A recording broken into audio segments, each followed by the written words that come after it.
Haleluya.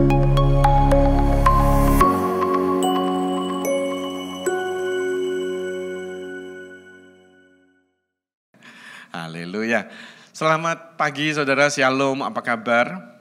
Puji Tuhan saudara. Saya nggak janjian dengan pemimpin pujiannya, tapi dua lagu yang di belakang itu sangat mengkonfirmasikan firman yang akan saya sampaikan. Ya.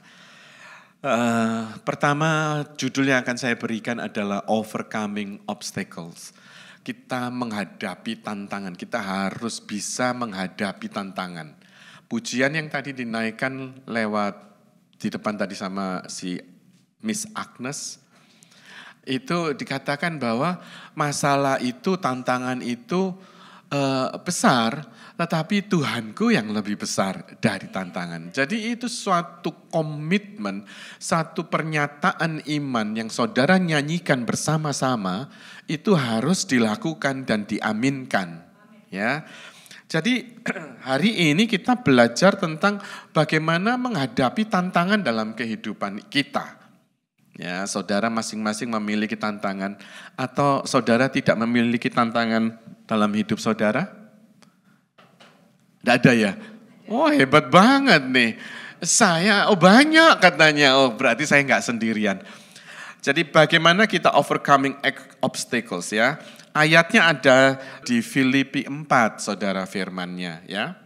Kita baca Filipi 4 ayat 13. Mari kita baca sama-sama supaya saudara tidak ngantuk.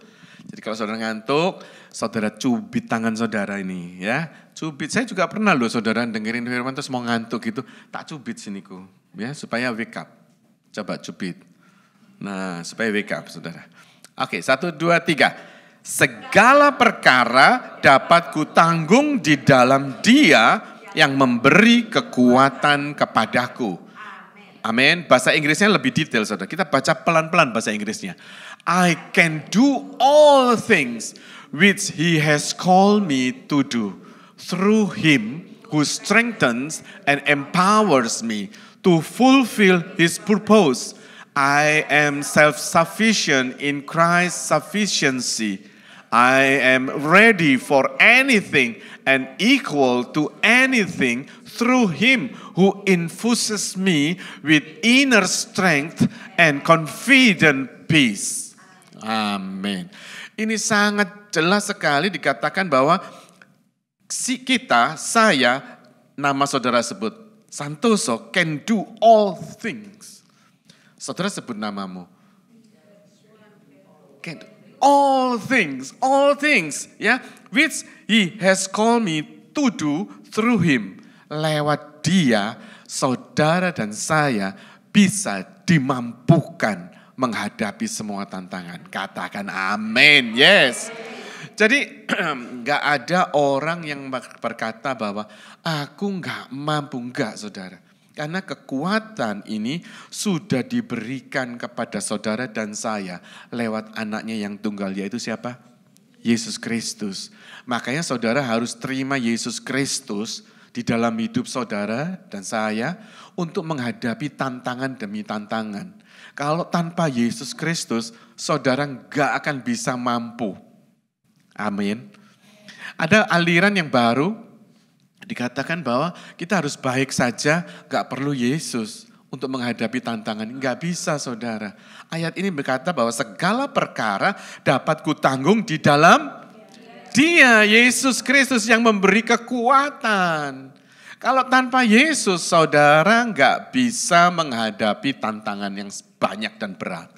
Nah, next berikutnya adalah kehidupan anak Tuhan itu bertentangan dengan filosofis tentang kehidupan itu adalah seperti roda kehidupan. Banyak kan anak-anak Tuhan bilang, oh kadang kita di atas Bu, Pak, kadang kita di bawah. Benar saudara.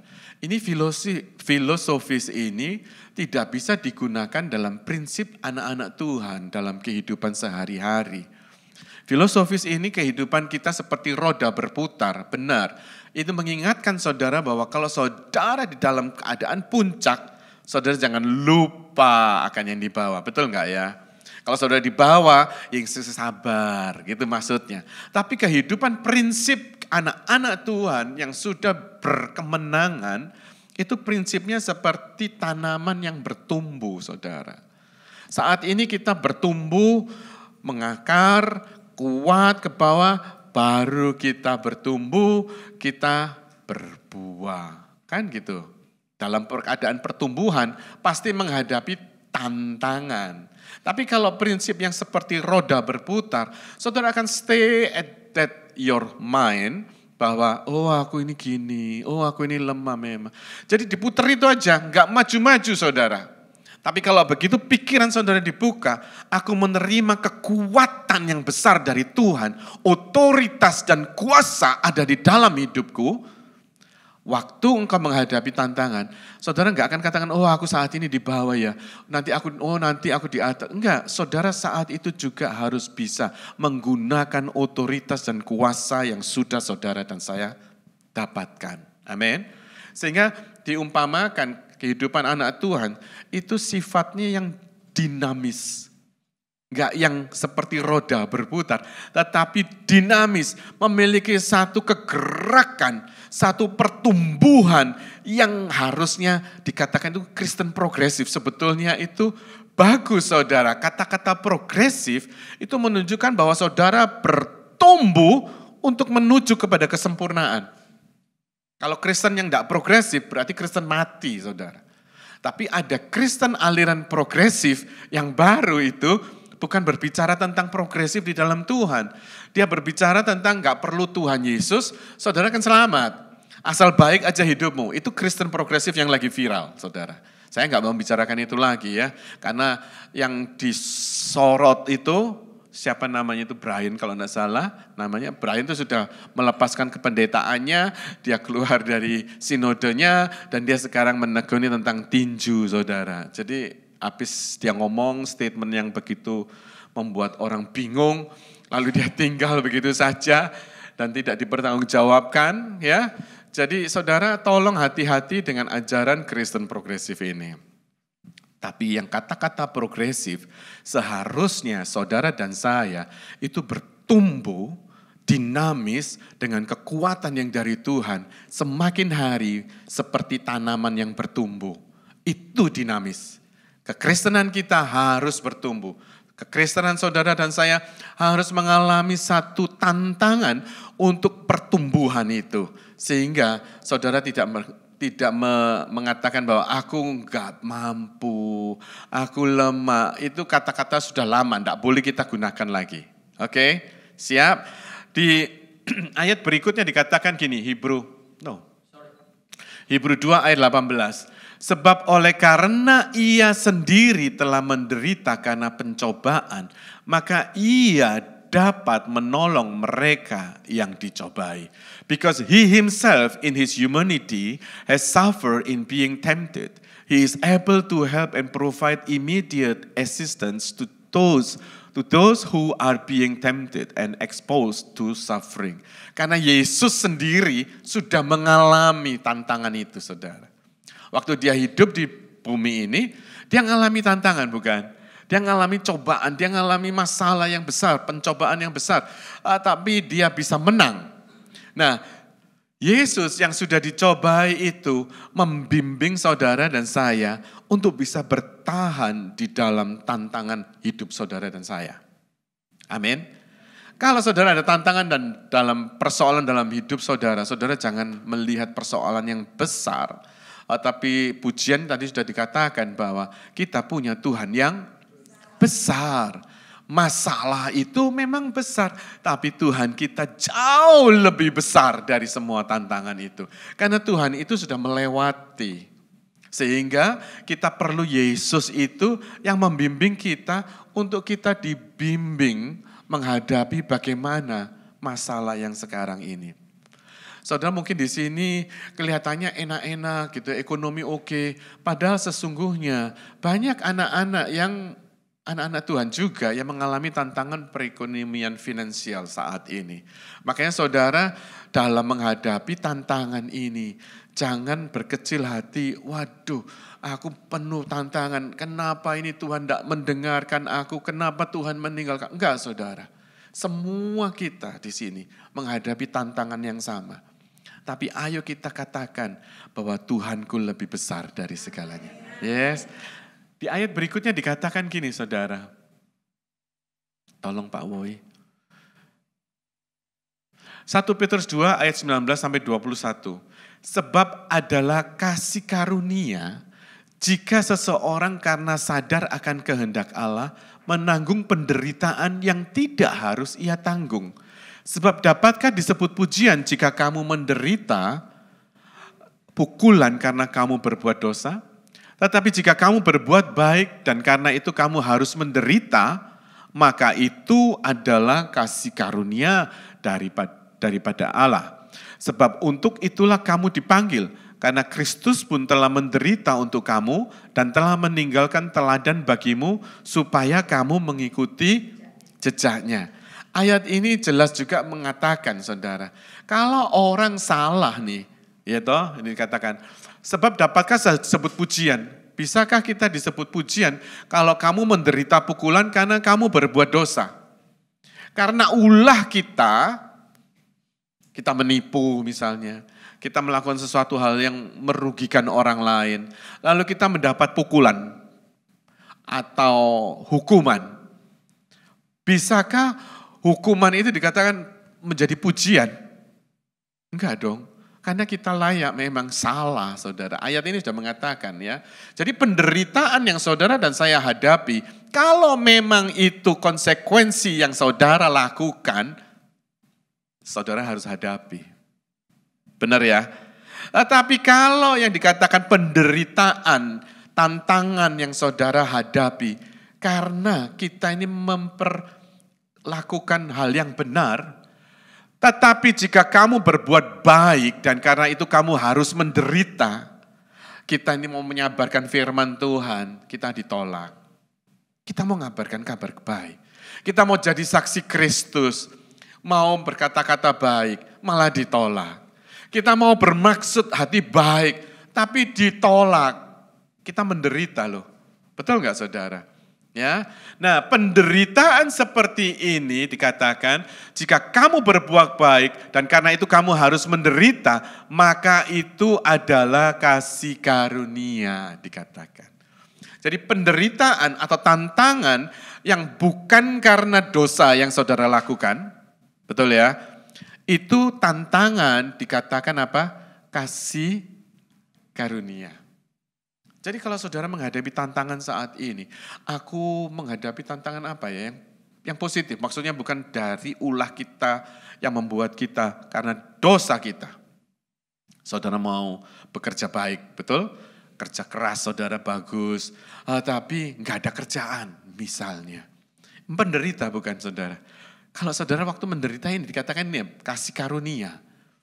Jadi waktu saudara menunggu pekerjaan yang belum saudara dapatkan, saudara katakan ini bukan penderitaan, ini kasih karunia Tuhan untuk saudara bisa bertekun. Semakin tekun, belajar semakin tekun, bekerja semakin tekun. Jangan menyesali misalnya penderitaan yang saudara hadapi saat ini, bukan karena dosa saudara. Tapi kalau karena dosa saudara, saudara harus dapat konsekuensinya. Ya, kalau kita memang melakukan pembohongan, penipuan, saudara sekarang menghadapi masalah, saudara harus hadapi ini dengan mohon ampun sama Tuhan. Ngerti saudara? Dan berubah untuk menjadi baik. Nah, tantangan-tantangan seperti ini dalam kehidupan kita, mungkin kita sering dikatakan bahwa kehidupan kita ini seperti roda tadi. Enggak loh saudara. Tantangan-tantangan yang ada di dalam kehidupan kita ini, biar kita berikan satu pelajaran dalam kehidupan kita untuk sebagai pertumbuhan. Di dalam pertumbuhan ini tidak langsung keluar biji ditanam, langsung keluar buahnya gitu saudara. Dia mengalami pertumbuhan, ada angin, tapi kita tetap kuat untuk mempertahankan iman kita sebagai anak-anak Tuhan di akhir zaman ini sangat berat, saudara. Ya, tantangannya sangat berat. Dikatakan gini, kalau kita menghadapi tadi badai dalam hidup kita, kalau kita punya Tuhan, Tuhan sendiri yang akan menghardik badai itu. Pujian tadi yang saudara nyanyikan seperti itu. Nah, waktu saudara mengerti keadaan kita nih bahwa di sini dikatakan tantangan itu merupakan apa? Kasih karunia. Sehingga saudara sama Tuhan semakin dekat. Ya, apapun persoalan dalam hidup saudara, jangan saudara katakan aku nggak mampu. Tetapi biarlah dikatakan demikian. Obstacles, next. Obstacles do not block the path, they are path. Path or path? Oke lah, terasa saudara ya. Ada British, ada American saudara ya bacanya. Jadi tantangan itu enggak menghambat perjalanan hidupmu, enggak. Tapi tantangan itu merupakan satu pijakan saudara untuk menuju kepada kedewasaan. Setiap tantangan yang saudara hadapi, jangan dikatakan bahwa tantangan ini menutupin berkatku. Enggak. Persoalan kamu yang ada saat ini, itu merupakan step kamu untuk menuju kepada kedewasaan rohanimu. Kalau kita berpikiran seperti anak-anak kerajaan, tantangan itu kasih karunia, bukan lagi beban saudara. Di dalam tulisan Chinese, itu pun tidak ada kata tantangan ya, tapi dikatakan opportunity, kesempatan. Jadi untuk setiap tantangan yang saudara hadapi saat ini, kita sepakat kita memiliki tantangan semua ya. Tantangan itu tidak menutupi masa depanmu. Tantangan itu merupakan pijakan kakimu untuk menuju kepada kesempurnaan. Amin. Kalau saudara tahu ini, waktu saudara menghadapi tantangan, saudara nggak akan takut lagi. Saudara tidak akan komplain lagi sama Tuhan. Bahkan saudara tahu, this is our step to be success. Yes, amin. Yang amin, amin. Benar ya. Next. Lukas 10 ayat 19 dikatakan gini, sesungguhnya aku telah memberitakan kuasa kepada kamu untuk menginjak ular dan kalajengking. Dan kuasa untuk menahan kekuatan musuh sehingga tidak ada lagi yang membahayakan kamu. Listen carefully. I have given you authority that you now possess to tread on serpents and scorpions and the ability to exercise authority over all the power of the enemy, Satan, and nothing will in any way harm you. Tuhan sudah memberikan kuasa dan otoritas itu. Amin. Kuasa dan otoritas itu ada di dalam kehidupanmu saat ini. Kalau kita melakukan hal dosa, kesalahan kita mohon ampun sama Tuhan. Dan bertobat. That's it. Jangan kamu lakukan lagi. Oke? And then kita harus bangkit. Kita memiliki kuasa dan otoritas itu, kita harus gunakan ini. Karena kuasa ini untuk bisa menginjak kalajengking, menginjak ular, dan kuasa untuk menahan kekuatan musuh. Kalau saudara lihat film ya, film superhero itu ya, yeah, bang gitu kan. Terus yang musuhnya itu ngasih kuasa juga tenaga. Death. Lalu kita keluarkan, bang, jadi kuasa sama kuasa yang di ujung. Seperti itu saudara. Kekuatan seperti itu ada di dalam hidupmu untuk, ini benar loh, ini serius saudara. The ability to exercise authority. Kemampuan kita untuk melatih segala bentuk otoritas yang Tuhan berikan over all the power of the enemy. Untuk menahan kekuatan musuh. Jadi waktu saudara berdoa, saudara sekarang saudara doanya jangan seperti yang gak punya iman gitu loh saudara, ngerti kamu? Saudara ini memiliki kuasa dan otoritas. Saudara perintahkan kuasa-kuasa yang menyerang aku demi nama Tuhan Yesus. Aku patahkan, aku tahan dalam nama Yesus. Gitu saudara. Persoalan apa, tantangan apa di dalam hidupmu, engkau memiliki otoritas itu untuk melatih segala kekuatan yang dari Tuhan, untuk menahan serangan musuh. Loh, ini kuasa yang besar loh saudara. Kalau saudara seperti roda kehidupan tadi, gak akan maju-maju dalam hidupmu. Akan stay like that. Dari tahun ke tahun, kita nggak akan move on. Ya, aku banyak Pak, banyak Om, banyak Tante persoalan itu sehingga aku nggak bisa move on. No, you have power and authority, exercise it. Praktekkan, declarekan semua apa yang sudah saudara dan saya terima untuk menahan serangan musuh. Jadi katakan waktu saudara menghadap sini, misalnya ini utara, aku perintahkan kuasa kegelapan yang menyerang aku dari utara, aku tahan dalam nama Yesus. Dari sini timur, aku tahan dari segala penjuru mata angin yang menyerang kehidupanku. Aku patahkan demi nama Tuhan Yesus. Nah, saudara harus praktekkan itu. Sehingga waktu saudara menghadapi masalah dalam tantangan hidupmu, ini saya ngomongin tantangan kita melakukan kebenaran ya. Tantangan yang kita melakukan kesalahan itu saudara cuma tinggal minta ampun dan stop and do the new things with God. Jangan terus berkecimpung di lumpur dosanya tadi. Percuma saudara, nggak akan saudara bisa bergerak. Tapi kalau saudara sudah lepaskan ini, saudara move on, ayo kita exercise-kan, praktekkan kuasa dan otoritas itu. Gampang saudara kan? Gampang kan? Yes. Jadi nggak boleh ada lagi yang lemah. Oke, next Pak Boy.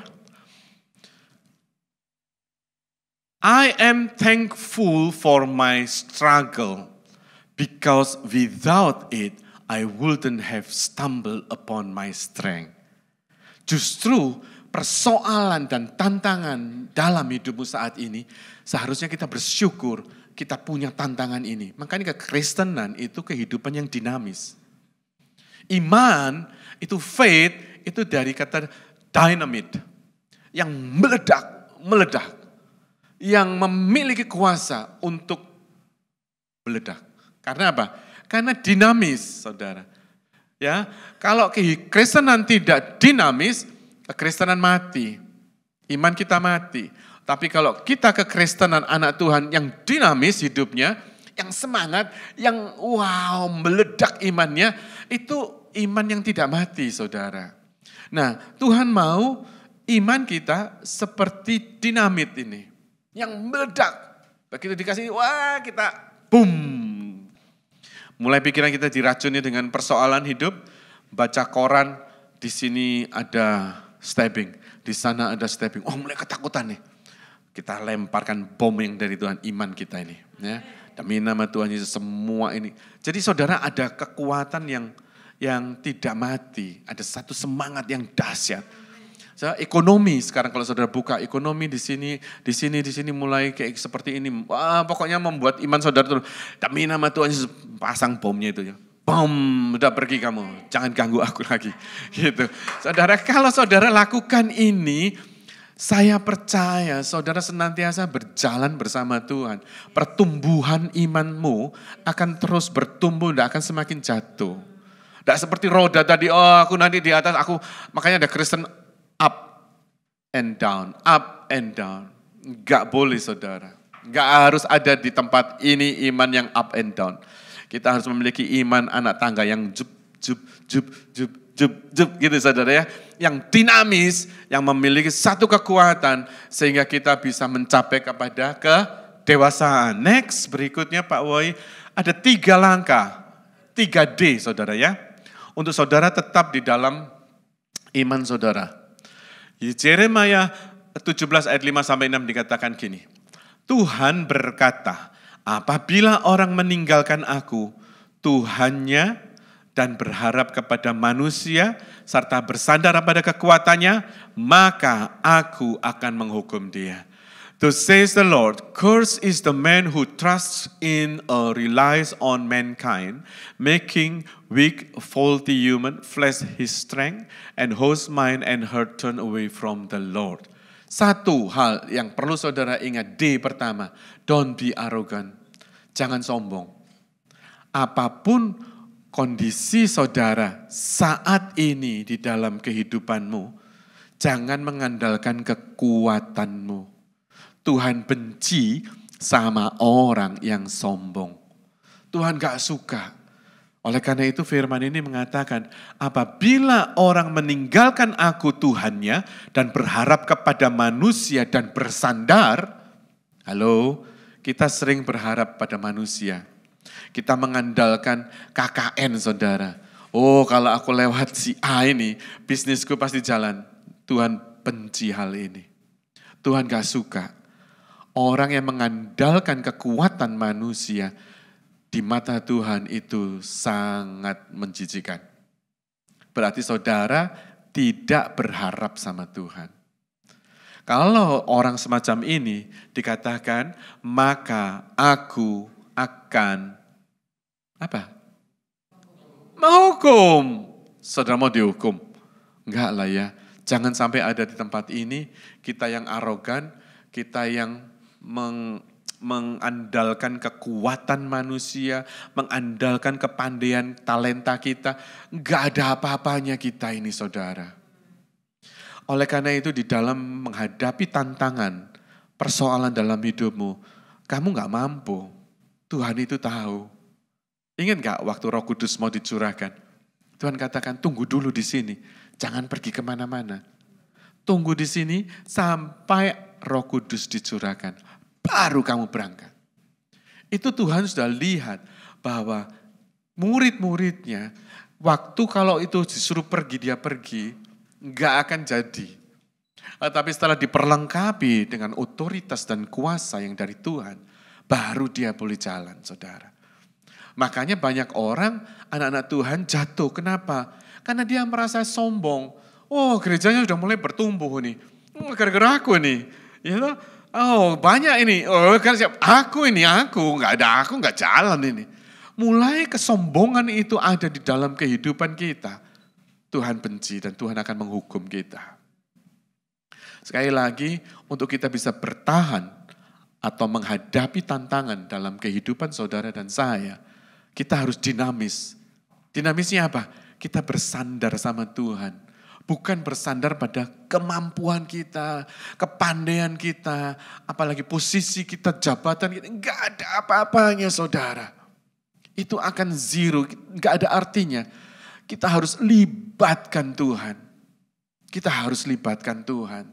Kekuatan yang ada dan kesuksesan yang ada di bumi ini, itu bukan dari kekuatan manusia, tapi karena dari Tuhan. Maka itu saudara dan saya perlu semakin bersandar sama Tuhan. Sehingga kesuksesan, keberhasilan, dan keberanian kita untuk menghadapi tantangan itu, karena ada kuasa, otoritas yang ada di dalam hidup kita, yang memampukan kita untuk kita bisa berjalan menghadapinya. Amin. Jadi jangan sekali-kali mengandalkan kekuatanmu atau kekayaanmu. Wow, kekayaan itu akan bisa diludesin sama Tuhan nanti. Habis lunas sudah saudara, bablas-blas. Jadi jangan pernah berharap sama kekuatan manusia, tapi berharaplah hanya kepada Tuhan. Next kedua, don't blame God. Di ayatnya James 1 ayat 12-13. Berbahagialah orang yang bertahan dalam pencobaan. Sebab apabila ia sudah tahan uji, ia akan menerima mahkota kehidupan yang dijanjikan Allah kepada barang siapa yang mengasihi dia. Apabila seorang dicobai, janganlah ia berkata pencobaan ini datang dari Allah, sebab Allah tidak dapat dicobai oleh yang jahat dan ia sendiri tidak mencobai siapapun. Blessed is the man who is steadfast under trial and perseveres when tempted. For when he has passed the test and been approved, he will receive the victor's crown of life, which the Lord has promised to those who love him. Let no one say when he is tempted, I am being tempted by God. For temptation does not originate from God, but from our own flesh. For God cannot be tempted by evil, and he himself tempts no one. Banyak anak Tuhan berkata bahwa waktu menghadapi tantangan, cobaan, masalah yang besar, dia katakan, oh Tuhan ini memang, aku sudah ngasih perpuluhan, aku sudah berdoa, datang ke gereja setiap minggu, baca Alkitab, kok masih diizinkan Tuhan ini, tantangan ini, dia menyalahkan Tuhan, saudara. Ayat ini berkata, apabila ia sudah tahan uji, Jangan apabila seorang dicobai, janganlah ia berkata pencobaan ini datang dari Allah.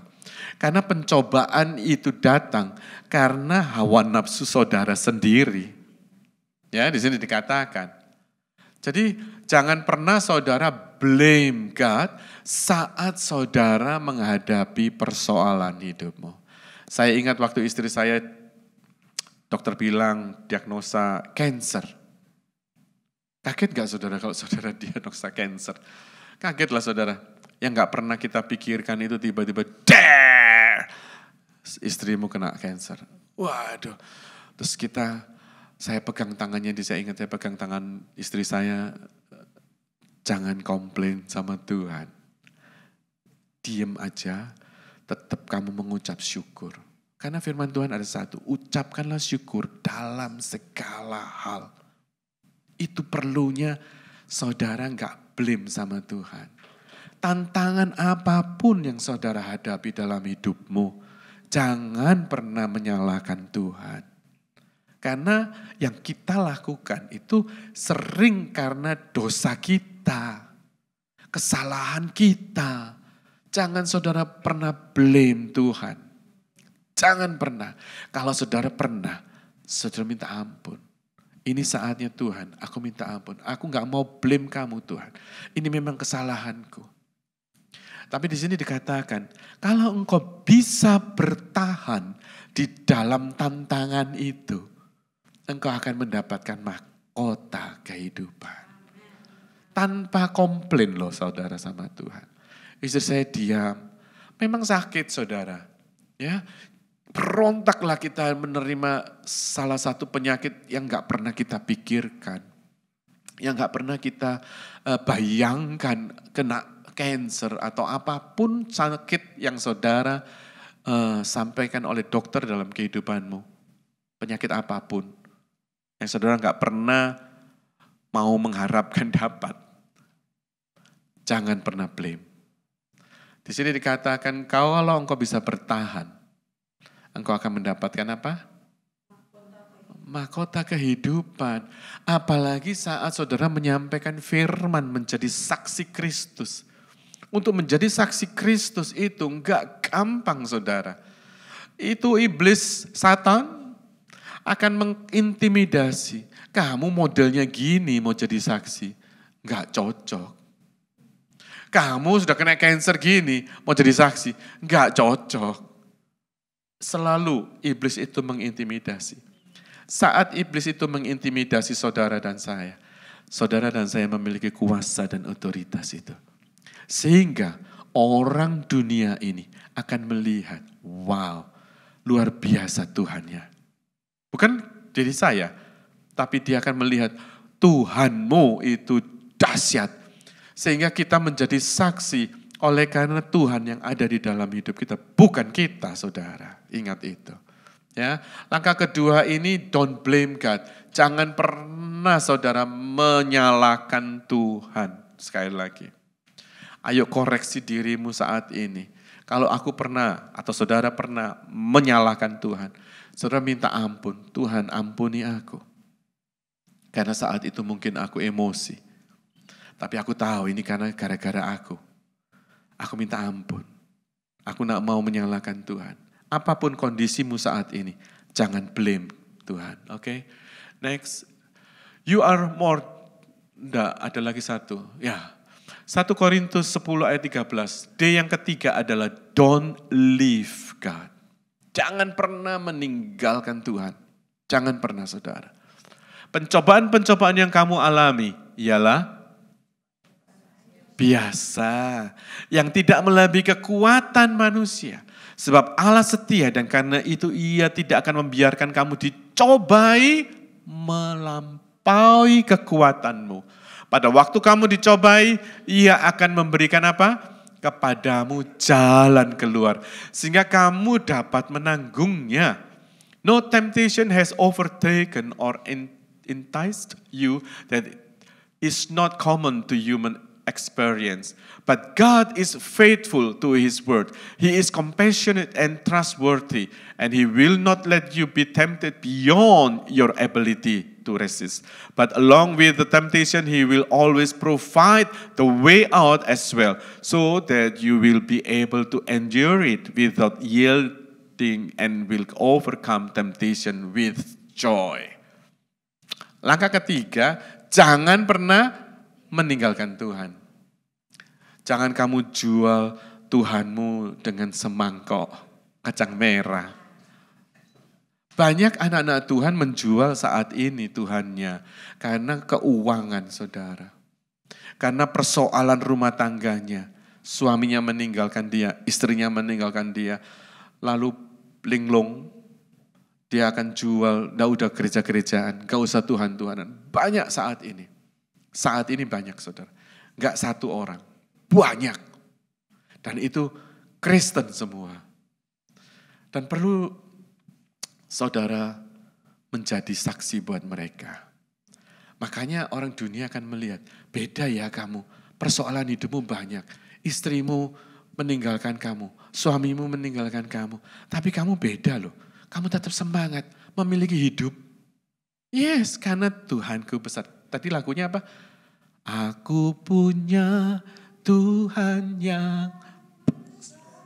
Kalau saudara nyanyikan itu dengan seluruh isi hatimu, engkau akan melihat Tuhanmu yang besar, bukan persoalanmu. Saya mau pagi hari ini, saudara belajar benar-benar menerima firman ini, lalu mempraktekkan. Bukan hanya dengar sini terus keluar di sini. Saudara renungkan firman ini. Don't yang pertama adalah apa tadi? Don't be arrogant.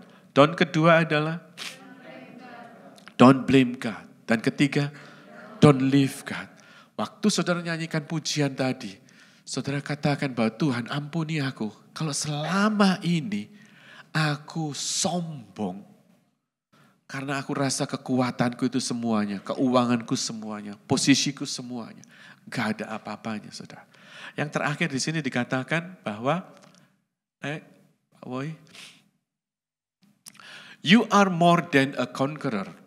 Sekali lagi saudara sudah memiliki kuasa dan otoritas itu. Saudara lebih dari pemenang. Oke? From today onwards, mulai hari ini dan berikutnya, think like cara pikirmu ubah menjadi seorang pemenang. Cara berfikirnya. Lalu speak like a conqueror. Cara ngomong ini harus seperti seorang pemenang. Walk like, berjalan seperti seorang pemenang.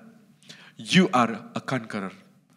Jadi sekali lagi, apapun persoalanmu, jangan pikiranmu ini seperti pecundang, loser. Aduh aku kalah, persoalanku dari dulu kayak gini, aduh capek. Gak ada perubahan Pak. Dari dulu kayak gini Pak. Terus tahun dari tahun kayak roda kehidupan tadi. You have to change. Gak roda kehidupan lagi. Tapi kita memiliki kehidupan yang dinamis. Berpikirlah seperti seorang pemenang. Berkatalah seperti seorang pemenang. Maksudnya apa Pak? Aku pemenang. Ya, katakan bahwa aku menang hari ini. Apapun persoalanku, aku menang bersama Kristus. Jangan perkataanmu yang seperti ini. Aduh, telepon ke sana ke sini, ungkapkan isi hatimu. Aku ditinggal istriku, aku ditinggal suamiku, anakku, bisnisku. Aduh, kacau. Omongannya kacau, saudara. Galau, pikirannya galau. Think like a conqueror. Speak like conqueror. Walk. Conqueror itu gimana sih kalau conqueror jalan? Gagal, saudara. Nggak letoy gini. Ini belum perang sudah kalah saudara. Cara jalanmu harus kamu rubah. Maksudnya begini saudara. Jalan kita, cara pandang kita. Orang yang menang pandangannya ke depan, ke Tuhan. Bukan ke persoalan. Oke. Kalau kita pecundang mata kita kepada persoalan. Begitu bangun tidur, saudara sudah letoy. Kenapa? Karena saudara melihat persoalanmu sudah ada di matamu ini, di pikiran.